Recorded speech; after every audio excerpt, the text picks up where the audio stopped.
얼마 전에 영국의 옥스퍼드 대학교에서 올해로 선정한 단어에 대해서 소개해드린 적이 있습니다. omnishambles, 총체적 난국이라는 뜻을 가진 단어입니다.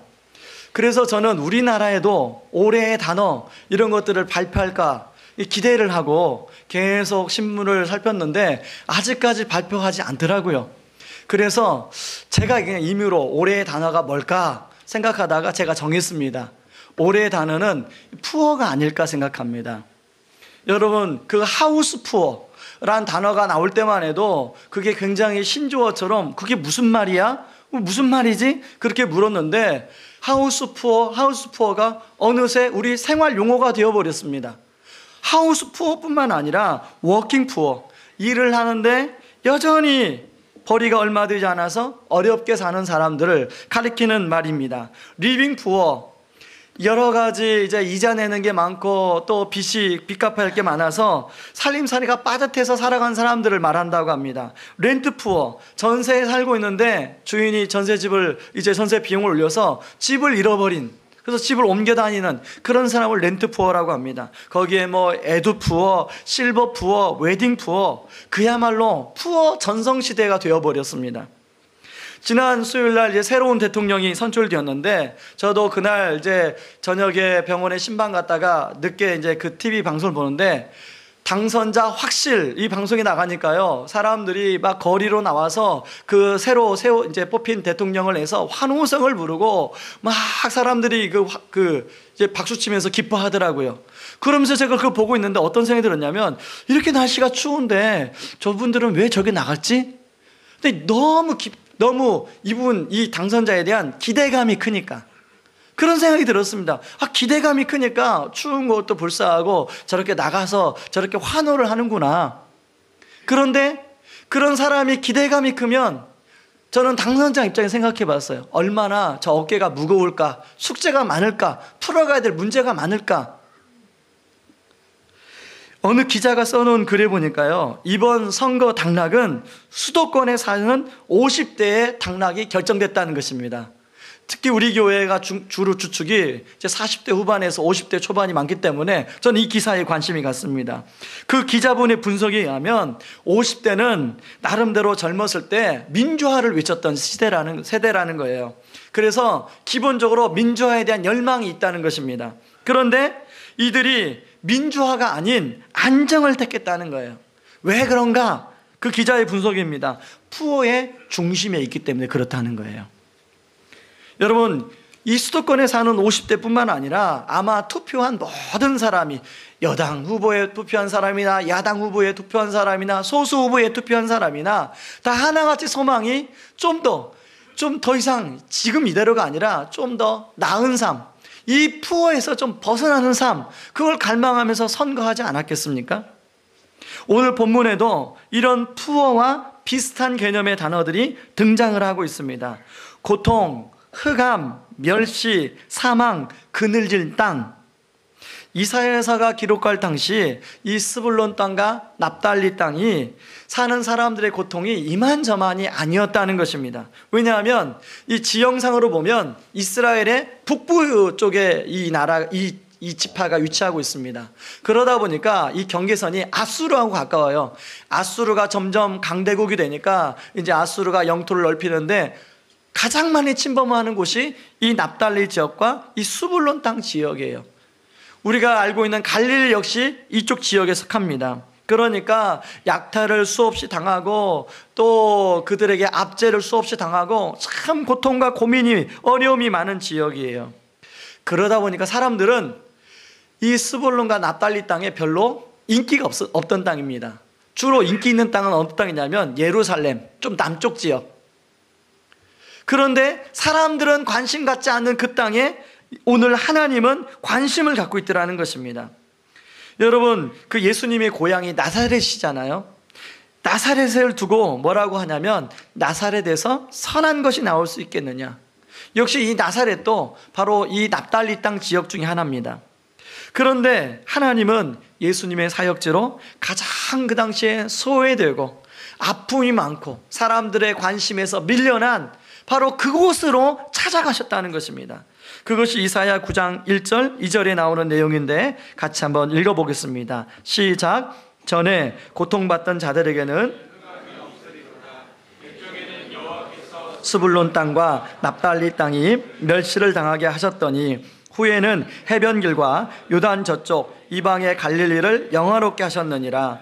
흑암에 행하던 백성이 큰 빛을 보고 사망의 그늘질 땅에 거주하던 자에게 빛이 비치도다. 예수님의 첫 사역지가 갈릴리자 주 사역지도 갈릴리였습니다. 그리고 마찬가지로 사역의 대상 역시 갈릴리 사람들이었어요.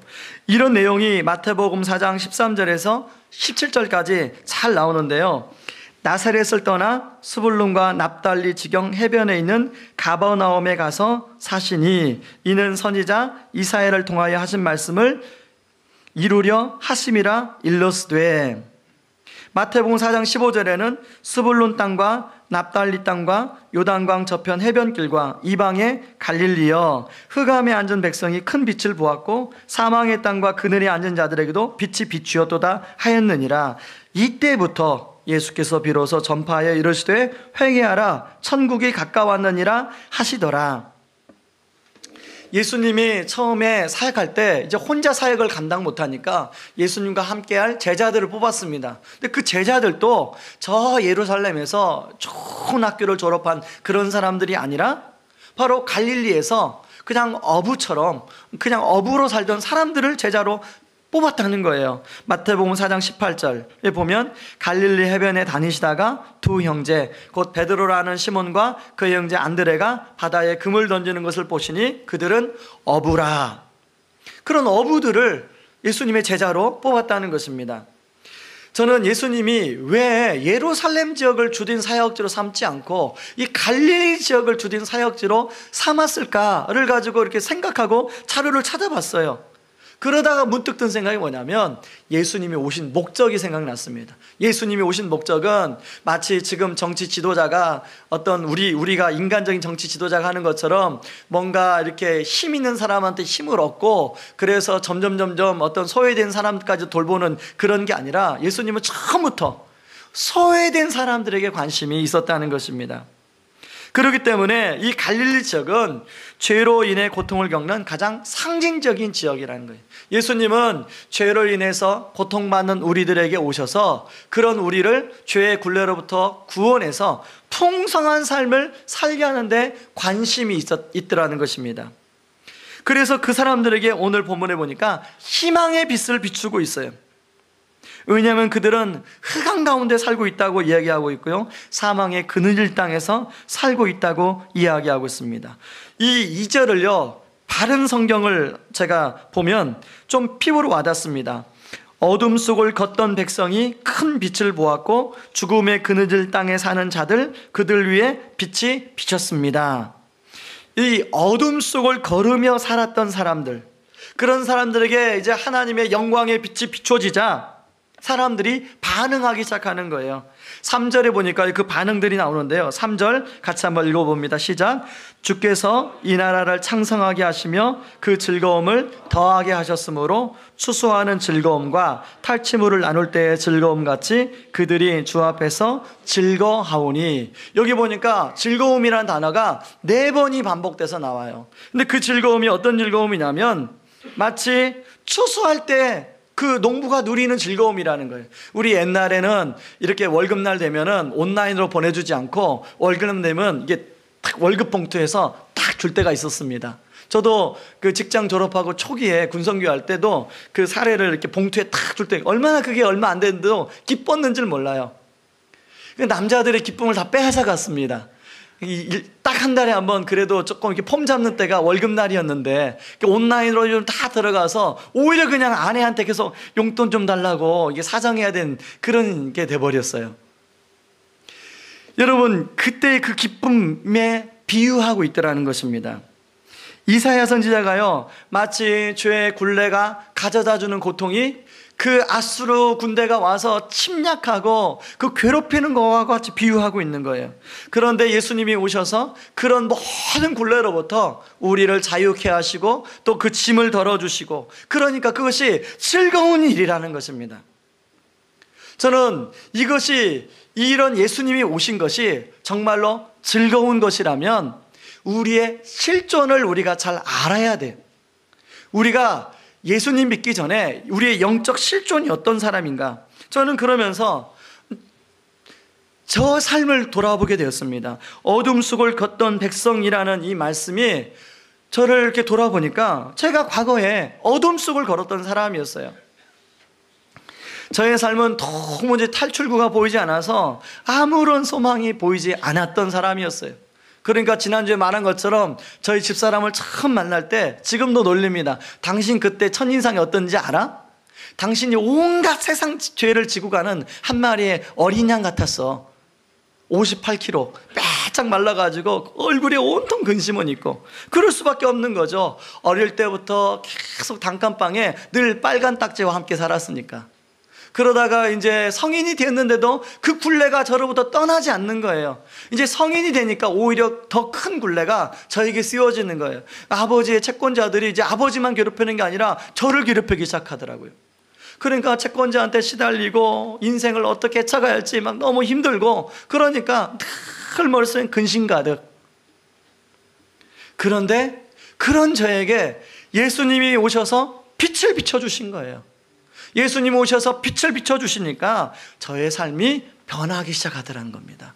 그런 저희 아버지의 인생에 아버지 65세에 찾아오셔서 하나님이 빛을 비춰주시니까 아버지의 인생이 바뀌기 시작하고, 저희 동생 얼마나 힘들었으면 고등학교도 그냥 다니다 말고 때리치고 집을 뛰쳐나갔겠습니까?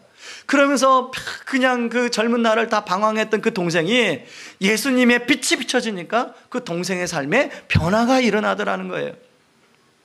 그래서 저는 그 생각만 하면, 예수님만 생각하면 기뻐요. 그러니까 만약에 제 인생에 이 빛이, 이 하나님 빛이 우리 가정에 비춰지지 않았더라면 저는 아마 동생을 원망하고 아버지를 원망하고 세상을 원망하고 그렇게 살 수밖에 없었던 사람일 것입니다. 그런데 예수님이 이 땅에 오심으로 말미암아, 빛을 비춰주심으로 말미암아 제 인생이 달라지니까 너무나 행복하고 감사한 일이죠. 저는 예수님이 이제 내일 모레면 성탄인데, 예수님이 이 땅에 오신 이 성탄이 여러분들에게 즐거운 일이 되길 바랍니다. 그런데요, 많은 사람들이 크리스마스 때 너나 다 즐거워합니다. 여기저기서도 캐롤송을 틀고 여기저기서도 막 크리스마스라고 분위기를 띄우고 그러는데, 진짜 성탄의 의미는 사라진 것 같아요. 심지어는 백화점에서 큰 성탄 트리를 만들었는데 그 트리가 상징하는 게 무엇입니까? 바로 예수님이 이 땅에 오신, 빛으로 오신 예수님을 상징하는 것 아니겠습니까? 그러나 사람들은 아무도 그걸 보면서 그 빛으로 오신 예수님을 생각하지 않아요. 오히려 산타크로스, 그리고 받을 선물, 심지어는요 크리스마스가 1년 중에 젊은이들이 가장 많이 타락하는 날이 되었다는 거예요. 제가 자료에 보니까 이 서울과 수도권 근교에 모텔이 지금 다 매진됐답니다. 그것도 가격이 몇 배 올랐다는 거예요. 누가 그 모텔에 다 가겠습니까? 다 젊은이들이 그 모텔을 들어가 있다는 거예요. 그러니까 이 성탄 베이비, 크리스마스 베이비란 말이 나올 정도로 그렇게 세상이 지금 무아지경이 되고 있습니다. 최근에는요 여의도에서 지금 24일 날 솔로 대첩을 한다는 거예요. 들어보셨습니까? 솔로 대첩? 아마 젊은이들은 솔로 대첩 아실 거예요. 이제 애인이 없는 남자, 애인이 없는 여자가 여의도 광장에 모여가지고 그 자리에서 즉석 만남, 우리 한번 잘 놀아보자. 경찰이 지금 그걸 이제 지금 막으려고 하니까 뭐 왜 막냐? 우리 자유를 왜 침해하냐? 그러고 있더라는 것입니다. 심지어는요 교회와 성도들마저도 그런 그냥 그저 분위기에 휩쓸려서 성탄의 의미를 잊어가고 있다는 것입니다. 그러므로 참된 성탄의 즐거움을 회복하기 위해서는 성탄의 주인공 되신 예수님이 어떠한 분인가, 그리고 그분이 나의 삶에 어떻게 지금 오셔서 어떤 영향을 미치고 있는가를 바로 알아야 이 성탄의 즐거움이 진짜 나의 즐거움으로 다가올 수 있다는 것입니다. 그래서 저는 오늘 6절에 보니까 아기로 태어나신 예수님을 설명하면서 예수님의 이름을 여러 가지로 소개하고 있습니다. 이사야 9장 6절, 우리 개정 성경에는 그 이름은 기묘자라, 모사라, 전능하신 하나님이라, 영존하신 아버지라, 평강의 왕이라 이렇게 소개되어 나오는데, 바른 성경의 번역에 보니까 뭐라고 나오냐면 위대한 상담자, 전능하신 하나님, 영존하시는 아버지, 평강의 왕으로 소개하고 있더라는 것입니다. 그래서 저는 이 예수님의 이름을 통해서 우리가 좀 더 이 예수님의 이름이 의미하는 게 뭔지를 알고 그것이 우리 삶에 어떤 연관이 있는지를 우리가 깨닫는, 그러면서 예수님을 바로 알므로 이 성탄의 즐거움이 저와 여러분에게도 더 진짜 하나님 원하시는 그런 즐거움으로 임하기를 주님의 이름으로 축원합니다. 첫째는 위대한 상담자 되신다는 것입니다.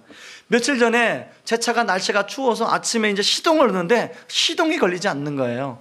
아마 여러분도 그런 경험이 다 있으실 거예요. 운전하고 가다가 도로상에서 차가 고장나서 차가 이렇게 이제 너무나 좀 어려운 그런 상황을 맞이하신 경험을 하신 분도 있을 것입니다.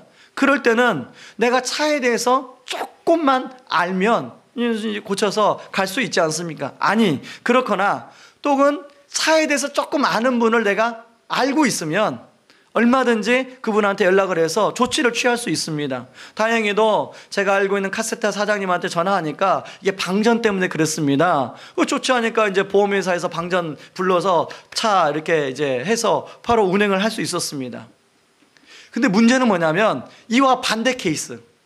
여러분 지금 우리 여기 예배드린 공간이 좀 따뜻합니까? 아니면 어떻습니까?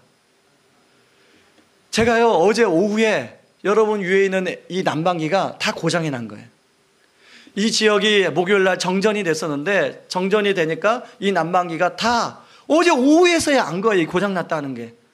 그런데 AS센터를 연락해보니까 이제 우리 업무가 다 끝났습니다. 수요일 날이나 올 수 있습니다. 이러는 거예요. 그럼 이제 당장 오늘 예배를 드려야 되죠. 25일 날 예배를 드려야 되죠. 뭐 오늘 영하 3도라고 그러죠. 추운데 어떻게 합니까? 그래서 장로님과 제가 막 발을 동동 구르며 이곳저곳 혹시 이게 전기 문제인지 해서 학교 전기 기사님한테도 연락해보고 실장님한테도 연락해보고 또 우리 성도님 가운데 혹시 이런 부분에 아는 분들이 있나, 알만한 분들은 연락 다 갔을 거예요. 근데 아무도 몰라, 고칠 수가 없는 거예요. 근데 어떻게 이게 따뜻해진지 아십니까? 어떻게 수소문 하다 보니까 이 기사랑 연락이 돼서 어제 저녁에 밤 7시에 이게 고쳤어요. 그래서 지금 따뜻하게 예배를 드리는 거거든요. 그런데 저는 그 사실을 안 게 1시였습니다. 이 7시까지 얼마나 마음이, 말씀은 준비했는데 말씀 준비가 안 되는 거예요. 왜? 우리 성도님들이 와서 떨 걸 생각하니까. 그때 어떤 심정이냐면 우리 교회에 이 난방과 관련된 성도님이 계셨더라면 전화 한 통이면 끝날 텐데. 여러분, 이런 어려움은 뭐 이렇게 기사가 부르면 되지만 우리 삶의 그런 난감한 문제를 만나게 될 때, 여러분 살다 보면, 이 세상을 살다 보면 이런저런 난감한 문제를 만나지 않습니까? 그런 난감한 문제를 만날 때 뭔가 나의 카운셀러가 없다면, 상담해 줄 분이 없다면 얼마나 답답합니까? 그런데 오늘 뭐라고 하냐면 우리 예수님이 그런 상담자로 오셨다는 것이에요. 저는 이 예수님이 상담자로 오신 예수님을 여러분이 누리시기를 원합니다. 히브리서 2장 18절에 보니까요, 자기가 시험을 받아 고난을 당하셨은즉 시험 받는 자들을 능히 도우시느니라. 우리 예수님은 우리가 시험 받을 때 우리를 상담해주고 우리를 도와주시는 분이라는 거예요. 그게 얼마나 좋습니까? 요한복음 3장에 보니까요, 이제 니고데모가 한밤중에 예수님을 찾아와요. 고민이 있었겠죠. 그리고 예수님은 그런 니고데모의 마음을 아시고 니고데모를 상담해 줍니다. 그리고 니고데모가 나중에 요한복음 19장에 보면 니고데모가 예수님을 받아들이는 그런 내용이 나와요. 여러분, 우리가 성령님을 다른 말로 뭐라고 합니까? 보혜사 성령님. 이 보혜사라는 뜻은 우리를 돕는 분, 우리의 카운셀러가 되는 분, 우리를 상담해 주시는 분, 이런 뜻입니다. 지난주에 아까 그 권사님 제가 수술 받았다고 말씀드리지 않았습니까? 그런데 권사님이 수술 받기 전에 먼저 그 전주에 제 방에 오셨어요, 주일날. 근데 권사님이 얼굴이 평상시 같지 않고 얼굴이 너무 어두워요. 목사님, 제가 병원에 갔는데 제가 좀 더 세밀한 검사를 받아야 되는데 아무래도 징후가 이상합니다. 그래서 목사님께 기도 부탁하러 왔습니다. 그리고 제가 기도를 해드렸습니다. 왜냐하면 그 징후가 이상하다는 게 이제 암 아닙니까? 간절하게 기도를 해드리고 그 다음에 권사님이 이제 병원에 입원했을 때 또 찾아뵀어요. 근데 권사님이 주일날 제가 봤던 권사님의 표정과 병원에서 이제 검사, 아주 세밀한 정밀 검사를 앞두고 있는 권사님의 표정은 180도 다른 거예요. 너무나 원래대의 밝은 모습인 거예요. 그래서 제가 궁금해서 물었습니다. 권사님, 지난 주일에는 참 굉장히 힘든 얼굴이었는데 권사님 지금 이제 정밀 검사를 앞두고 있는데 왜 이렇게 얼굴이 밝으십니까? 그랬더니 그 권사님이 하시는 말씀이, 목사님, 요 며칠 동안에 하나님께 기도하는데 하나님이 저를 만나 주셨습니다. 그러니까 제가 그렇게 두려웠는데 그 두려움은 싹 저에게 떠났습니다. 그래서 제가 이렇게 밝을 수밖에 없습니다. 이제 수술하기 전날도 이제 우리 성도님들하고 함께 가서 병원에 갔는데 권사님이 밝으신 거예요. 오히려 우리에게 이렇게 말씀해 주는데 권사님 한 말씀 한 말씀이 우리에게 설교가 되더라고요. 여러분, 이 권사님을 만나서 상담해 주신 그 하나님이, 그 예수님이 여러분의 상담자가 되어준 줄 믿습니다. 두 번째는 전능한 하나님이라는 것입니다. 위대한 상담가가 되어주시는 분이기도 하지만 그분이 전능하신 하나님이시라는 거예요. 여러분, 전능하다는 것은 불가능이 없다는 뜻 아닙니까? 우리 지난주에 살펴본 것처럼 룻, 정말로 소망 없는 인생이었잖아요. 그런데 룻을 그 전능하신 하나님께서 보아스라는 만남의 축복을 통해서 룻이 예수님의 족보에 오르는 그런 여인이, 기적이 일어나고 있는 거예요. 여러분, 베드로는 어부였습니다. 하루 고기 잡고 또 내일 고기 잡을지 안 잡을지 모르는 그런 소망이 없는 인생이었어요. 그런데 그런 베드로, 시몬이라는 베드로를 만나주셔서 이름을 바꿔주세요. 앞으로 네 이름은 시몬이 아니라 게바다. 이 게바의 뜻이 무엇입니까? 반석이라는 뜻 아닙니까? 실제로 시몬의 삶은 바로 교회를 세우는 반석이 되었습니다. 저는 전능하신 하나님이 지금도 꼭 베드로의 삶에서만, 룻의 삶에서만 일하는 게 아니라 우리의 삶에서도 일한다고 생각합니다. 잠언 8장 17절에 보니까 나를 사랑한 자들이 나의 사랑을 입으며 나를 간절히 찾는 자가 나를 만날 것이니라. 요한복음 14장 21절 같이 읽습니다. 시작. 나의 계명을 지키는 자라야 나를 사랑하는 자니 나를 사랑한 자는 내 아버지께 사랑을 받을 것이요 나도 그를 사랑하여 그에게 나를 나타내리라. 하나님이 꿈에 나타난다는 거 아니에요. 하나님이 여러분의 삶의 정황 가운데 어떤 여러분이 고민하는 문제로 나타내 보여주신다는 것입니다. 저는 여러분의 삶 가운데 어떤 분들은 사춘기 자녀 때문에 마음에 고민하는 성도님이 있는가 하면 어떤 분은 이제 제2의 인생을 살기 위해서 마음에 고민을 하는 성도님들이 있는데 모든 분들에게 바로 이 전능하신 하나님이 나타내 주시는 그런 은혜가 있기를 바랍니다. 그래서 이사야 9장 7절에 보니까 그 정사와 평강의 더함이 무궁하며 또 다윗의 왕자와 그의 나라를 굳게 세우고 지금 이후로 영원히 정의와 공의로 그것을 보존하실 것이라. 만군의 여호와의 열심히 이를 이루시리라. 그런데요, 우리는 믿음이 연약해서 하나님은 전능하신데 실제로는 우리가 자꾸 그 전능하신 하나님을 제한하는 경향이 있습니다. 제가 예전에 그런 경향이 많았어요. 2007년도, 8년도에 제가 이제 교구 사역을 할 때 제 파트너 여전사님과 함께 파트너십을 이루어서 사역을 했습니다. 그런데 아까 제가 말한 것처럼 어릴 때부터 가정 집안이 그렇다 보니까 열등감도 많고 자존감도 참 낮았어요. 근데 제 파트너 전사님이 저를 놓고 기도하면서 그걸 아시고 저에게 자꾸 격려를 참 많이 해주셨어요. 심지어는요, 책을 사도 책 앞에 보면 표지 그 뒷장 있지 않습니까? 그 뒷장에다가 한 10줄가량을 격려해주는 말로 써서 책 선물을 해주시고, 그리고 이렇게 이제 같이 신방 다니면 계속 저한테 격려를 해주시는 거예요. 목사님은 앞으로 하나님 앞에서 이렇게 쓰임 받을 것입니다. 그러면 저는 그게 하나도 저한테 안 다가와요. 왜냐하면 제가 저를 너무 잘하니까, 아이고 전사님 그렇게 그냥 달콤한 말로 저한테 말하지 마시고 저는 그거하고 상관없습니다. 그건 뭐 전사님이 저 들으라고 좋게 들으라고 하는 말인데 저하고는 상관없는 말입니다. 자꾸 이렇게 제안했어요.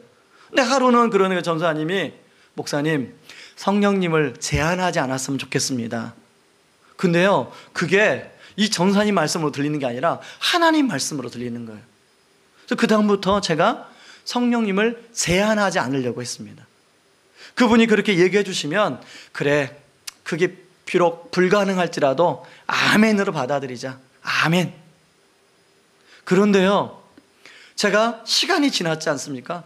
그 전사님이 격려해 준 대로 제가 그 길을 그대로 가고 있더라는 거예요. 그래서 올 여름에 그 전사님이 이제 우리 가정을 다 초대해서 댁에 이제 저희가 갔습니다. 그래서 여쭤봤습니다. 전사님, 그때 2007년도, 8년도 때 저를 위해서 그렇게 집중적으로 격려를 해주셨는데 어떻게 알고 그 격려를 해주셨습니까? 지금 그렇게 다 되어가고 있는데. 그랬더니 그분이 하신 얘기가, 제가 목사님을 위해서, 같이 파트너인 목사님을 위해서 놓고 기도하니까 성령님이 본인 마음 안에 그런 부담을 주셨습니다. 그래서 목사님을 그렇게 옆에서 격려해드린 겁니다. 이제는요, 제가 전도사님이 되어서 우리 성도님들에게 그 얘기를 합니다. 때로는 신방을 하다 보면 어떤 성도님이 제가 이제 말씀을 가지고 이렇게 말하면, 아이 목사님 그것은 현실적이지 않잖아요. 아이 목사님 무슨 그 빈말을 하십니까? 자꾸 이렇게 제안하는 분이 계세요. 그럼 제가 뭐라고 하냐면, 집사님 성령님을 제한하지 마십시오. 여러분, 저는 여러분이 전능하신 하나님을 제한하지 않길 바랍니다. 그러면 하나님은, 우리는 비록 약하지만 하나님이 하시면 얼마든지 하실 수 있는 줄 믿습니다. 저는 2013년도가 우리 성도님 삶 속에 하나님을 제한하지 않으시고 하나님의 전능하심을 경험하는 2013년 되기를 주님의 이름으로 축원드립니다. 세 번째는 좋은 아버지라는 거예요. 여러분, 위대한 상담자, 전능하신 하나님이 좋은 아버지가 되신다는 것, 영원히 함께 해주시는 아버지가 되신다는 게 얼마나 감사합니까? 우리가 잘 아는 주기도문에 보면요, 예수님이 하나님을 부르는 내용이 나와요. 누가복음 11장 2절, 예수께서 이르시되 너희는 기도할 때에 이렇게 하라. 아버지여, 이름이 거룩히 여김을 받으시오며 나라가 임하옵시며. 여기에 나오는 아버지란 뜻은요, 원어로 보면 아빠라는 뜻입니다. 다시 말해서 하나님은 우리로 하여금 아버지로 불림받기보다는 아빠로 불림받기 원한다는 거예요. 여러분, 아버지와 아빠의 차이가 무엇입니까? 아빠가 훨씬 더 친밀감 있는 단어잖아요. 그래서 로마서 8장 15절에 보면, 여러분이 받은 성령은 여러분을 다시 두려움에 이르게 하는 노예로 만드는 영이 아니라 여러분을 하나님의 자녀가 되게 하는 영이십니다. 그래서 우리는 그 성령을 의지하여 아바, 아버지라고 부를 수 있는 것입니다. 우리가 믿는 하나님은 인격적이신 좋은 아빠라는 겁니다. 성도님들 가운데는 이 아빠에 대해서 좋은 기억이 있는 분이 있는가 하면, 또 아빠에 대해서 안 좋은 기억을 갖고 계신 분들이 계십니다. 제가 그런 케이스예요. 어릴 때부터 그런 집안 형편에 살다 보니까 아빠로서 영향을 받은 게 별로 없어요. 저희 아버지에게 영향을 받은 게 별로 없어요. 그리고 이제 우리 큰아이를 낳았는데 영향받은 것이 없다 보니까 이 큰아이에게 아빠가 되었는데 어떻게 해줘야 될지 모르겠는 거예요. 그때 우리 집사람이 저를 쫓아냈어요. 어디로 쫓아냈냐면 아버지 학교로 쫓아냈어요. 이제 그 당시에 세미나 비용을 딱 쥐어주면서 아버지 학교로 가서 당신은 아빠 자격이 없으니까 아빠 자격을 좀 배우고 오라고. 아빠를 쫓아냈어요. 아버지 학교가 토요일 날 5시부터 밤 11시까지 5주를 하거든요. 쉽지 않은 문제인데 아버지 학교 가서 1주, 2주, 3주, 4주쯤 됐나? 그때 성령님의 제안에, 기서봐, 내가 너의 아빠가 되어줄게. 너는 그동안에 너의 육신의 아버지한테 본 것이 별로 없지, 배운 게 별로 없다고 생각하지? 이제는 내가 너의 아빠가 되어줄게. 그리고 내가 너의 보호자가 되어줄게. 내가 그리고 너를 인도해 줄게. 그리고 네 아이에게도 내가 너에게 하는 것처럼 네가 그렇게 해주면 된단다. 저는 그걸 잊을 수가 없어요. 그 이후로 하나님은 정말 저의 아빠가 되어주셔서 저의 삶을 순간순간마다 인도해 주셨습니다.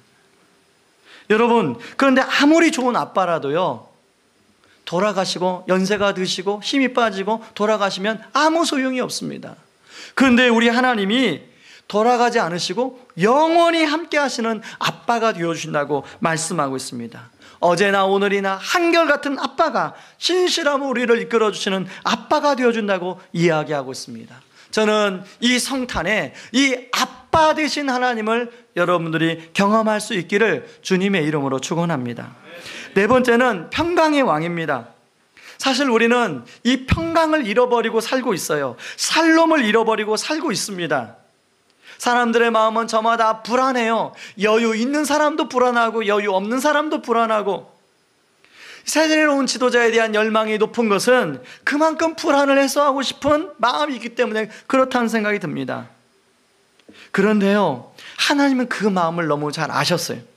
그래서 그런 불안한 우리의 모습을 아시고 하늘 영광 보좌를 버리고 이 땅에 내려오셨습니다.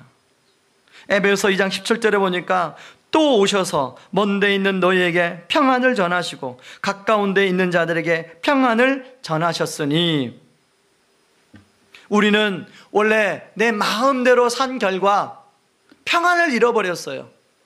그런데 하나님이 오셔서 이 죄를 용서해 주시고 하나님과 우리를 화목하게 해주시고 우리에게 샬롬을 선물로 주셨습니다.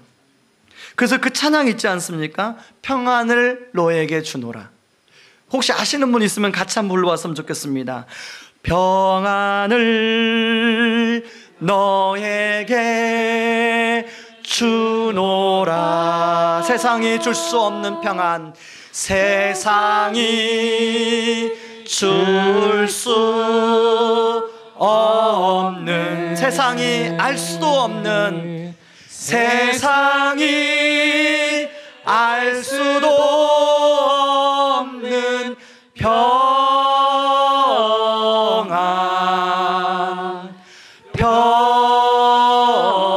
평안, 평안, 평안을 내게 주노라. 이 찬양은 사람이 부르는 찬양이 아니라요, 우리가 부르지만, 우리 입술로 부르지만 하나님이 우리를 위해서 불러주는 찬양이에요. 기서박 힘들지? 누구누구야 힘들지? 내가 세상이 알 수 없는 평안을 주러 오셨다. 여러분이 성탄 트리를 볼 때마다 뭘 기억하시냐면, 누구누구야 힘들지? 내가 세상이 알 수 없는 평안을 주러 왔단다. 여러분들이 그런 위안이 있기를 주님의 이름으로 축원합니다. 문제는 뭐냐? 이런 평안을 우리가 누리고 살지 못한다는 것입니다. 왜냐하면 평안을 빼앗는 존재가 있어요. 마귀는 끊임없이 우리를 불안케 하고 우리를 걱정하게 해요. 그래서 빌립보서 4장 6절 7절에는 아무것도 염려하지 말고 오직 모든 일을 기도와 간구로 너희 구할 것을 감사함으로 하나님께 아뢰라. 그리하면 모든 지각에 뛰어난 하나님의 평강이 그리스도 예수 안에서 너희 마음과 생각을 지키시리라, 이렇게 말씀하고 있습니다. 여러분, 마지막 절에 지킨다는 건 뭐냐면, 너희가 그렇게 걱정하고 불안하고 염려하는 것부터 하나님께 내어 맡기면 하나님이 지켜주신다는 거예요. 저는 올 겨울에 우리 성도님들에게 이제 다락방도 방학하고 어떠한 서비스를 좀 해드릴 수 있을까를 놓고 기도하다가 두 가지를 서비스를 좀 해드리려고 합니다. 하나는 마이티 기도. 이제 1월 첫 주부터 주일 오전 예배 드리고 오후에는 이제 그 강사님이 오셔서 5주 동안 우리에게 마이티 기도하는 방법을 강의를 해주실 거예요. 그 강사님이 굉장히 바쁜데 제가 사정사정을 부탁했습니다. 작년에는 한 주만 오셨는데 원래 이게 5주 정도는 해야 되는 세미나입니다. 우리 교회에 오셔서 우리 성도님들에게 좀 세미나를 해달라고. 그랬더니 그분이 바쁜 스케줄을 뒤로 하고 우리에게 오셔서 그렇게 강의를 해주시기로 했습니다. 이 마이티 기도회를 올해 이제 우리 교회 몇 가정에서 했는데요. 어떤 열매가 있냐면 이제 자녀를 위한 기도 모임, 또 배우자를 위한 기도 모임을 했는데 자녀를 위한 그 자녀가 회복되고 또 배우자가 회복되는 그런 열매들이 실제로 나타나는 거예요. 그리고 이 마이티 기도는 특별히 남자분들이 좋습니다. 남자분들은 주로 부르짖는 기도를 잘 못하잖아요. 그렇기 때문에 이 마이티 기도하는 법을 배우면 얼마든지 또 기도할 수가 있어요. 또 하나는 어떤 서비스를 제가 드리면 좋을까 하다가 이제 1월 첫 주부터 금요일 날 특별 금요 기도회를 좀 하려고 합니다.